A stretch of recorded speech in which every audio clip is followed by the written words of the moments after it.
Assalamualaikum warahmatullahi wabarakatuh. Perkenalkan, nama saya Safnil Fernanda, NIM 18230021. Baiklah, kali ini saya akan mereview jurnal internasional yang berjudul Adoption of the International Financial Reporting Standard atau IFRS One Companies Financing Structure in Emerging Economies. Pembahasan teori. Beberapa studi menemukan bahwa karakteristik negara mempengaruhi keputusan pendanaan perusahaan, dan diamati bahwa faktor negara mempengaruhi struktur pemodalan dan kinerja keuangan. Membandingkan pasar negara maju dan negara berkembang, diamati bahwa faktor negara mempengaruhi keputusan pendanaan perusahaan dalam tingkat yang berbeda. Sementara di pasar maju, faktor negara kurang mementingkan struktur modal dibandingkan dengan faktor penentu perusahaan. Di negara berkembang, faktor negara lebih relevan. Di negara dengan tingkat perlindungan yang rendah untuk kreditor, biaya modal awal cenderung lebih tinggi daripada negara di mana perlindungan ini ada, dan demikian ada dampak nyata yang lebih besar karena kebutuhan akan pinjaman terutama di perusahaan kecil. Sebaliknya, perusahaan besar dapat menyusun modalnya dengan menawarkan bentuk pendanaan lain, menarik investor baru, atau meningkatkan ekuitas atau mempertahankannya. Dalam hal ini, peningkatan kualitas informasi lebih masuk akal untuk ekuitas daripada kredit.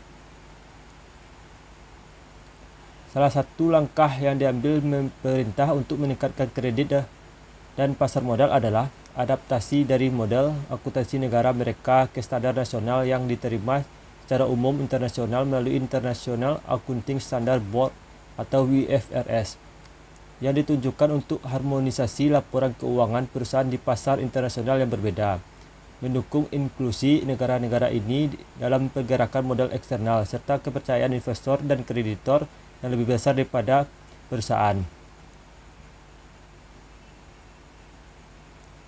Kasus yang dibahas.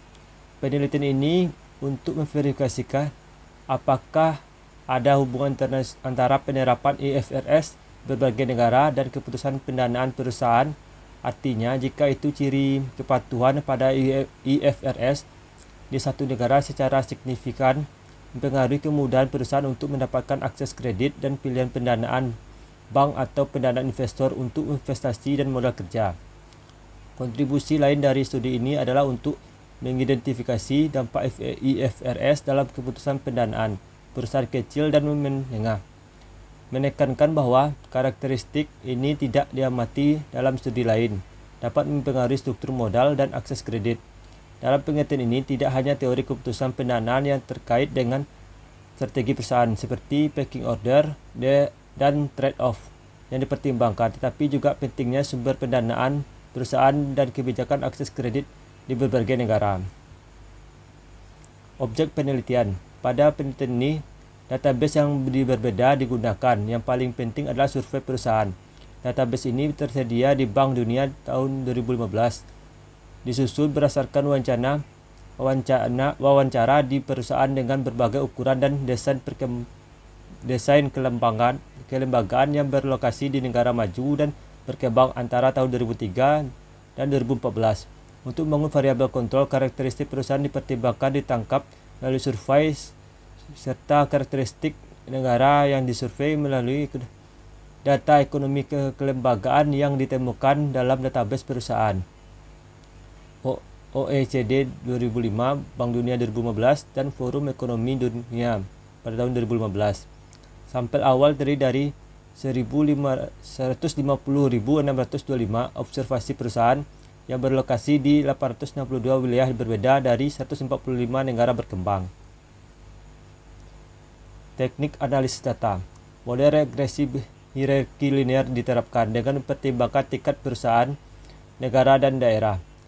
2. Untuk mengembangkan pengujian empiris variabel dependen atau hasil yang digunakan secara individual mengacu pada persentase investasi yang didanai oleh bank komersil dan persentase modal kerja yang didanai oleh agen keuangan yang sama. Hasil penelitian. Dampak penerapan IFRS dalam keputusan pendanaan adalah heterogen antara perusahaan dari berbagai wilayah dan negara.